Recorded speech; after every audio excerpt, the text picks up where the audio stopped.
السلام علیکم ورحمۃ اللہ وبرکاتہ۔ ان الحمد للہ والصلاة والسلام علی رسول اللہ اما بعد فاعوذ باللہ من الشیطان الرجیم بسم اللہ الرحمن الرحیم۔ یا ایہا الذین اوتوا الکتاب آمنوا بما نزلنا مصدقا لما معکم۔ صدق اللہ المولانا العلی العظیم وصدق رسولہ النبی الامین الکریم ونحن علی ذلک لمن الشاہدین والشاکرین والحمد للہ رب العالمین۔ اللہ اس کے رسول کے فضل و کرم سے ہم لوگوں نے سورہ نساء سے 46 آیتیں پڑھ لی اور آج اپنے سبق کا آغاز آیت نمبر 47 سے کر رہے ہیں۔ اللہ تبارک و تعالی ارشاد فرماتا ہے، یا ایھا الذین اوتوا الکتاب آمنوا بما نزلنا مصدقا لما معکم من قبل ان نطمس وجوہا فنردها على ادبارها او نلعنهم كما لعنا اصحاب السبت وكان امر اللہ مفعولا۔ آیت پاک کا ترجمہ ہے، اے کتاب والو، جو ہم نے تمہارے پاس موجود کتاب کی تصدیق کرنے والا اتارا ہے، مطلب کیا کہ قرآن اتارا ہے، اس پر ایمان لے آؤ۔ اس سے پہلے کہ ہم چہرے بگاڑ دیں، چہرے خراب کر دیں، پھر انہیں ان کی پیٹھ کی صورت پھیر دیں یا ان پر بھی ایسے ہی لعنت کریں جیسے ہفتے والوں پر لعنت تھی، اور اللہ کا حکم ہو کر ہی رہتا ہے۔ یہ آیت پاک یہودیوں کے تعلق سے نازل ہوئی۔ یہاں خطاب کس سے ہے؟ یہودیوں سے ہے کہ اے اہل کتاب، ہم نے قرآن اتارا ہے، یہ وہ قرآن ہے جو تمہاری کتاب توریت ہے اس کی تصدیق کرنے والی کتاب ہے، اور انبیاء علیہم السلام سے اللہ تعالیٰ نے عہد و پیمان بھی لیا تھا کہ جب ہم پاک پیغمبر بھیجیں تو اس کی تصدیق کرنا اور مدد کرنا، اور وہ کتاب بھیجیں جو تمہاری جو کتاب ہے اس کی تصدیق کرے۔ توریت میں اللہ تبارک و تعالیٰ نے رسول کائنات صلی اللہ علیہ وسلم کے اوصاف حمیدہ کو بیان کیا، آپ کی علامت نبوت بیان کی، ساری چیزیں یہود جاننے کے بعد بھی یہ کام کرتے کہ رسول کائنات صلی اللہ علیہ وسلم کے قریب لوگوں کو نہیں جانے دیتے۔ وہ یہ سمجھتے تھے کہ اگر محمد رسول اللہ کے لوگ ہو جائیں گے تو پھر ہمیں کوئی چارہ ڈالنے والا نہیں ہوگا۔ آیت پاک میں اللہ تبارک و تعالی نے ارشاد فرمایا کہ چہرے بگاڑ دیے جائے، یعنی ایسا نہ ہو کہ ہم تمہارے چہرے سے آنکھ، ناک، کان، ان چیزوں کو ختم کر دیں، اور جس طرح سے پیچھے انسان جب ٹکلا ہوتا ہے نا تو پیچھے انسان کا جو دکھتا ہے اسی کے مثل ہم تمہارا چہرہ بنا دیں۔ اس آیت کے متعلق مفسرین کے چند اقوال ہیں۔ بعض کہتے ہیں کہ یہ وعید دنیا کے اعتبار سے ہے، اور بعض کہتے ہیں کہ اسے آخرت کے اعتبار سے فرمایا گیا ہے۔ بعض کہتے ہیں کہ لعنت ہو چکی ہے اور وعید واقع ہو گئی ہے، اور بعض کہتے ہیں کہ ابھی انتظار ہے، اور بعض مفسرین کا قول ہے کہ چہرے بگڑنے کی یہ وعید اس صورت میں تھی کہ جب اہل کتاب سے کوئی ایمان نہ لاتا، لیکن چونکہ عبداللہ بن سلام جیسے لوگ، یہود کے بہت سارے علماء ایمان بھی لے آئے، بہت سارے یہودی ایمان لے آئے، تو اللہ تبارک و تعالیٰ نے ان چیزوں کو پھر اٹھا لیا، پھر چہرے نہیں بگاڑے۔ حضرت عبداللہ بن سلام کے تعلق سے میں نے بتایا تھا کہ عبداللہ بن سلام یہودی عالم تھے، توریت کے بہت ہی ماہر۔ اللہ تبارک و تعالیٰ نے آپ کو ایمان کی دولت عطا فرمائی۔ ملک شام سے واپسی کرتے ہوئے راستے میں یہ آیت سنی آپ نے، یہ جو آیت ہے، پھر بغیر کسی تاخیر کے بارگاہ نبوی صلی اللہ علیہ وسلم میں حاضر ہوئے اور کلمہ پڑھ کر مشرف با اسلام ہو گئے۔ اسی طرح حضرت کعب احبار رضی اللہ تعالیٰ عنہ، ان کو بھی اللہ تعالیٰ نے ایمان کی دولت عطا فرما دی، یہ بھی یہودی بڑے عالموں میں سے تھے۔ یہ سیدنا عمر ابن خطاب رضی اللہ تعالیٰ عنہ کے پاس حاضر ہوئے اور آپ نے اسلام قبول کیا۔ آگے اللہ تبارک و تعالیٰ ارشاد فرماتا ہے ان اللہ لا یغفر ان یشرک بہ ویغفر ما دون ذلک لمن یشاء ومن یشرک باللہ فقد افتری اثما عظیما۔ بے شک اللہ اس بات کو نہیں بخشتا کہ اس کے ساتھ شرک کیا جائے، یعنی اللہ عز و جل کے ساتھ کسی کو ذات و صفات میں شریک کیا جائے، اور اس سے نیچے جو کچھ ہے جسے چاہتا ہے معاف فرما دیتا ہے۔ کیا مطلب؟ یعنی شرک اور کفر کے علاوہ جو چیزیں ہیں، گناہ کتنے بھی بڑے گناہ ہوں، اللہ فضل فرماتا ہے، ان گناہ کو مٹا دیتا ہے۔ اور جس نے اللہ کا شریک ٹھہرایا تو بے شک اس نے بہت بڑے گناہ کا بہتان باندھا، یعنی اللہ تبارک و تعالیٰ کا کوئی شریک نہیں ہے۔ قرآن کریم میں اللہ تبارک و تعالیٰ نے متعدد مقامات پر ارشاد فرمایا کہ اللہ عز و جل کا کوئی شریک نہیں ہے۔ یہاں تک فرمایا گیا کہ اگر بعض خدا ہوتے تو پھر دنیا کا جو نظام چل رہا ہے نا، یہ درہم برہم ہو جاتا، ٹوٹ جاتا۔ مثال کے طور پہ ایک خدا کہتا نہیں بارش ہونی ہے، دوسرا کہتا کہ بارش نہیں ہونی ہے، پھر دونوں خدا آپس میں لڑ جاتے۔ آج دیکھیں پارٹیاں ٹوٹ جاتی ہیں، لوگ ٹوٹ جاتے ہیں، گھر ٹوٹ جاتے ہیں، اسی طرح ہر کوئی لڑ جاتا، پھر نظام دنیا کا درہم برہم ہو جاتا۔ اس سے بھی یہ بات سمجھ میں آ رہی ہے کہ اللہ کا کوئی شریک نہیں ہے، تنے تنہا اللہ عز و جل نے کائنات کو پیدا کیا ہے۔ آیت پاک میں صاف یہ بات ہے کہ اللہ تبارک و تعالی شرک کے علاوہ، کفر کے علاوہ باقی گناہ کو اللہ معاف فرما دیتا ہے۔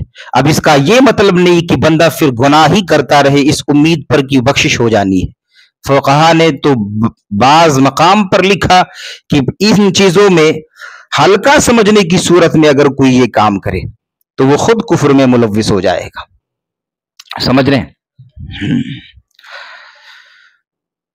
یہاں ایک حضرت وحشی رضی اللہ عنہ کا قبول اسلام، وہ وحشی جس نے سیدنا امیر حمزہ رضی اللہ عنہ کو شہید کیا تھا، جنہوں نے، یہ بات یاد رہے کہ ایمان لانے سے پہلے کے جو گناہ ہوتے ہیں نا، جب بندہ ایمان لے آتا ہے تو وہ گناہ معاف ہو جاتے ہیں۔ اصحاب پیغمبر میں بہت ایسے ہیں۔ خالد ابن ولید رضی اللہ تعالیٰ نے احد کے مارکے میں ہوا کیا تھا، حضرت خالد ابن ولید اس وقت ایمان نہیں لائے تھے۔ سفیان رضی اللہ تعالیٰ عنہ، ابو سفیان رضی اللہ عنہ بھی ایمان نہیں لائے تھے، لیکن ہوا کیا تھا، ان لوگوں نے پیچھے سے حملہ کیا، پھر اسی میں حضرت امیر حمزہ بھی شہید ہوئے۔ جنہوں نے حضرت امیر حمزہ پر نیزہ چلایا تھا وہ اسلام قبول کرنے کے لیے جب بارگاہ نبوی میں حاضر ہوئے، اللہ تعالیٰ کے رسول صلی اللہ علیہ وسلم نے انہیں معاف فرما دیا۔ حضرت عبداللہ ابن عباس اس حدیث پاک کے راوی ہیں، کہتے کہ وحشی نے حضرت حمزہ رضی اللہ عنہ کو شہید کیا تھا۔ سرکار کائنات صلی اللہ علیہ وسلم کی بارگاہ میں حاضر ہوا، عرض کی مجھے امان دیجیے، یعنی یا رسول اللہ علیہ الصلوۃ والتسلیم ہمیں معاف کر دیجیے اور دامن میں چھپا لیجیے۔ دیکھیے دامن رحمت کتنا وسیع ہے کہ سگے چچا کو جس نے مارا ہے، شہید کیا ہے، اس کو رسول کائنات صلی اللہ علیہ وسلم معاف فرما رہے ہیں۔ اللہ کے رسول صلی اللہ علیہ وسلم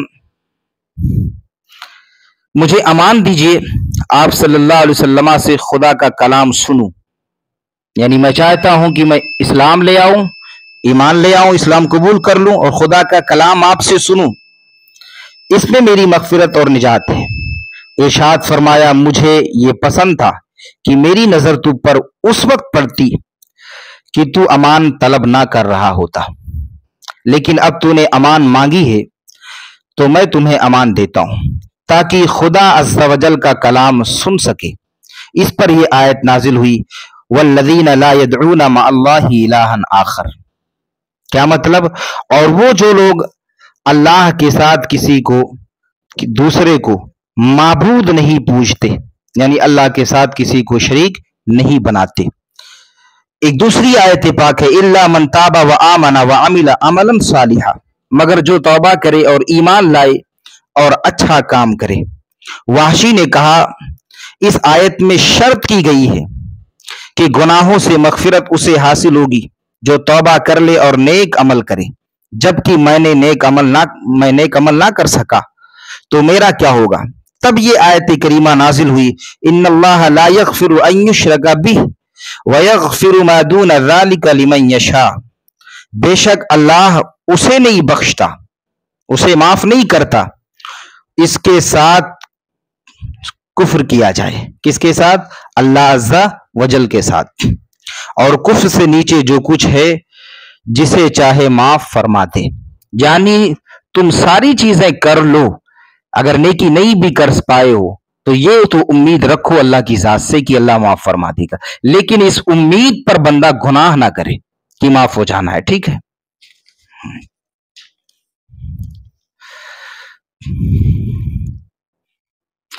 ایک دوسری آیت پاک ہے قل یا عبادی الذین اسرفوا علی انفسہم لا تقنطوا من رحمت اللہ، تم فرماؤ اے میرے وہ بندے جنہوں نے اپنی جانوں پر زیادتی کی، اللہ کی رحمت سے نا امید نہ ہو۔ یعنی جو کچھ تم نے کیا، جو کچھ گناہ کیا، اب اللہ کی رحمت سے نا امید نہ ہو جاؤ کہ اللہ معاف نہیں کرے گا، بلکہ صرف اللہ شرک کو معاف نہیں کرے گا، کفر و شرک کو، باقی اللہ تبارک و تعالی معاف کر دے گا اللہ کی رحمت سے۔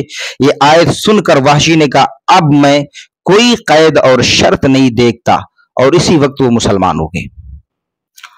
الم تر الی الذین یزکون انفسهم بل اللہ یزکی من یشاء ولا یظلمون فتیلا، کیا تو نے ان لوگوں کو نہیں دیکھا جو خود اپنی پاکیزگی بیان کرتے ہیں، بلکہ اللہ جسے چاہتا ہے پاکیزہ بنا دیتا ہے، اور ان پر کھجور کے اندر کی جھلی کے برابر بھی ظلم نہیں کیا جائے گا۔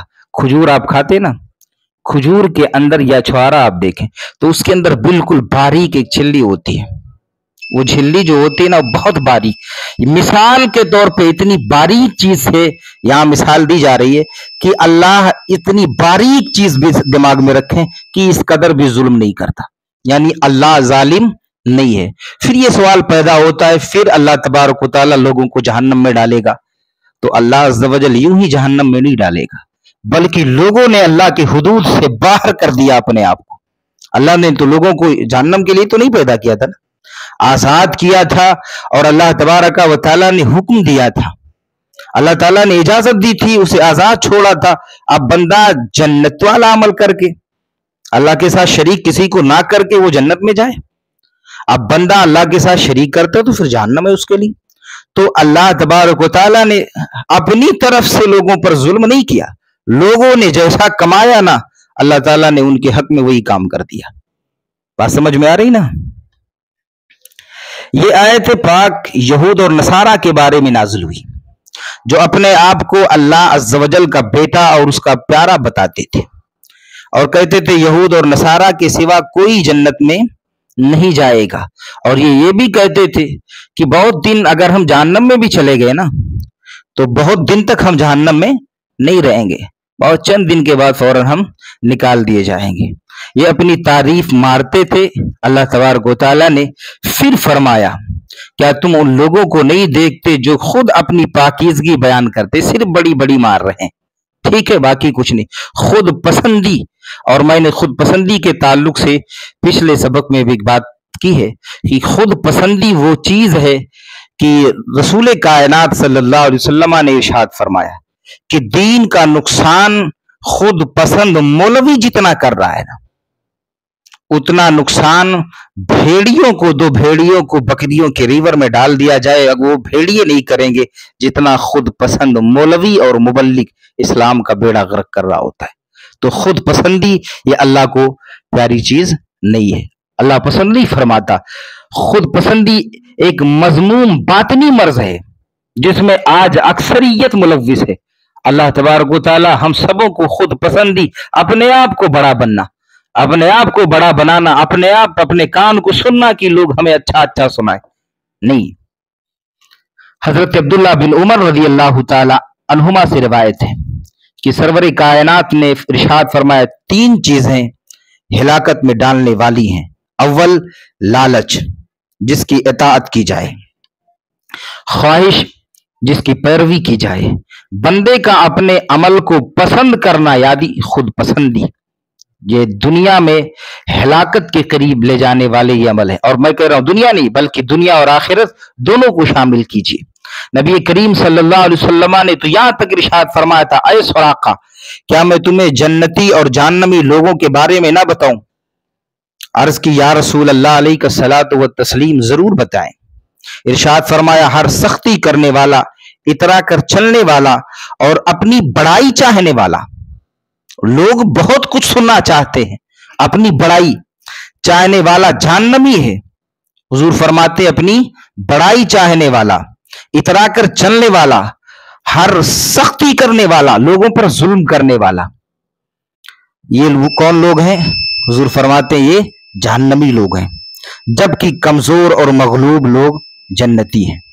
صبر کر جائے، کمزوری کے باوجود بھی، مغلوب ہونے کے باوجود بھی صبر کر جائے تو اللہ تعالیٰ اس کے لیے جنت کا دروازہ کھول چکا ہے۔ انظر کیف یفترون علی اللہ الکذب وکفی بہ اثما مبینا، دیکھو یہ اللہ پر کیسے جھوٹ باندھ رہے ہیں اور کھلے گناہ کے لیے یہی جھوٹ کافی ہے۔ جو لوگ اپنے آپ کو بے گناہ اور مقبول بارگاہ بتا رہے نا، حالانکہ وہ ایسے نہیں ہیں، ان کے بارے میں فرمایا گیا دیکھو یہ کیسے ہیں اللہ تعالیٰ پر جھوٹ باندھ رہے ہیں۔ الم تر الی الذین اوتوا نصیبا من الکتاب یؤمنون بالجبت والطاغوت ویقولون للذین کفروا هؤلاء اهدی من الذین آمنوا سبیلا اولئک الذین لعنهم اللہ ومن یلعن اللہ فلن تجد له نصیرا۔ کیا تم نے ان لوگوں کو نہ دیکھا جنہیں کتاب کا ایک حصہ ملا، وہ بت اور شیطان پر ایمان لاتے ہیں اور کافروں کو کہتے ہیں یہ مشرک مسلمانوں سے زیادہ ہدایت یافتہ ہیں۔ معاذ اللہ، یہی وہ لوگ ہیں جن پر اللہ نے لعنت کی، اور جس پر اللہ لعنت کر دے تو ہرگز تم اس کے لیے کوئی مددگار نہ پاؤ گے۔ آیت پاک بالکل صاف اور واضح ہے کہ اللہ تبارک و تعالی جس پر لعنت کر دے دنیا کا کوئی بندہ اسے ہدایت اور کامیابی نہیں دے سکتا۔ سمجھے؟ لعنت کا مطلب یہ ہے کہ اللہ اپنی رحمتیں اس سے دور کر دیتا ہے۔ اللہ اپنی رحمت دور کر دے تو کون ہدایت دے گا؟ کعب بن اشرف اور اس کے ساتھ مزید 70 یہودی مشرکین مکہ کے پاس پہنچے اور انہیں حضور اقدس صلی اللہ علیہ وسلم سے جنگ کرنے پر آمادہ کیا، یعنی کہا کہ تم محمد سے صلی اللہ علیہ وسلم سے جنگ کرو۔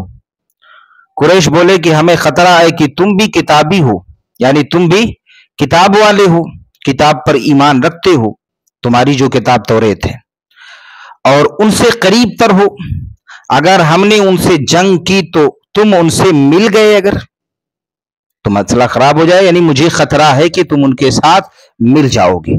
پھر مشرکوں نے کہا ایک کام کرو، اعتماد کے لیے تم میرے جو معبودان باطل ہیں ان کا سجدہ کرو، پوجا کرو۔ تو یہ جو کعب بن اشرف اور اس کے ساتھی تھے سب اس کے سامنے جھک گئے، یعنی انہوں نے شرک کیا، معبودان باطل کے سامنے یہ جھک گئے۔ وہی ایک آیت کریمہ نازل ہوئی۔ طاغوت کا لفظ موجود ہے، یہ طغا سے بنا ہے جس کا معنی ہے سرکشی، اور جو رب عز و جل سے سرکش ہو اور دوسرے کو سرکش بنائے وہ طاغوت ہے، خواہ شیطان ہو یا انسان ہو۔ قرآن کریم نے سرداران کفر کو بھی طاغوت کہا ہے، چونکہ طاغوت کے لفظ میں سرکشی کا مادہ موجود ہے۔ ام لہم نصیب من الملک فاذا لا یؤتون الناس نقیرا، کیا ان لوگوں کے لیے سلطنت کا کچھ حصہ ہے؟ ایسا ہو تو یہ لوگوں کو تل برابر بھی کوئی شے نہ دیتے۔ آیت پاک میں کہا گیا یہودی کہتے ہیں کہ ہم ملک اور نبوت کے زیادہ مستحق ہیں، زیادہ حقدار ہیں، یعنی بادشاہت، ملکیت اور نبوت یہ دونوں میرا حصہ ہے، ہم زیادہ حقدار ہیں، ہم زیادہ اس کے قریب ہیں، تو ہم کیسے عربوں کی اتباع کریں؟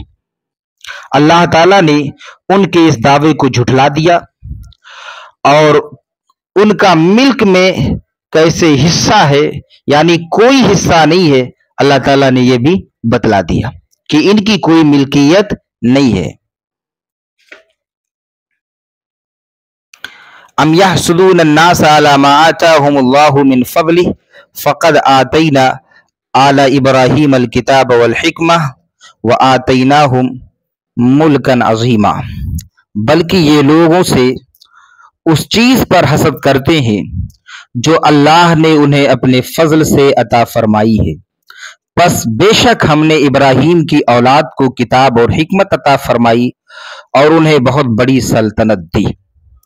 اس آیت میں یہودیوں کے اصل مرض کو بیان فرما دیا گیا کہ حقیقت حال یہ ہے کہ اللہ تعالیٰ نے اپنے حبیب مکرم صلی اللہ علیہ وسلم کو جو نبوت عطا فرمائی اور ان کے ساتھ ان کے غلاموں کو جو نصرت، غلبہ، عزت وغیرہ کی نعمتیں جو اللہ تعالیٰ نے دی، ان پر یہ لوگ نبی اکرم صلی اللہ علیہ وسلم اور اہل ایمان سے حسد کرتے، حالانکہ یہودیوں کا یہ فعل سراسر کھلم کھلا جہالت پر مبنی ہے، جہالت و حماقت پر مبنی ہے، کیونکہ اللہ تعالیٰ نے حضرت ابراہیم علیہ السلام کی اولاد پر فضل فرمایا تھا کہ کسی کو کتاب عطا فرمائی تو کسی کو نبوت اور کسی کو حکومت اور کسی کو اکٹھی کئی چیزیں، جیسے حضرت یوسف علیہ السلام، حضرت داؤد، حضرت سلیمان علیہ السلام کو نوازا، تو پھر اگر اللہ عز و جل نے اپنے حبیب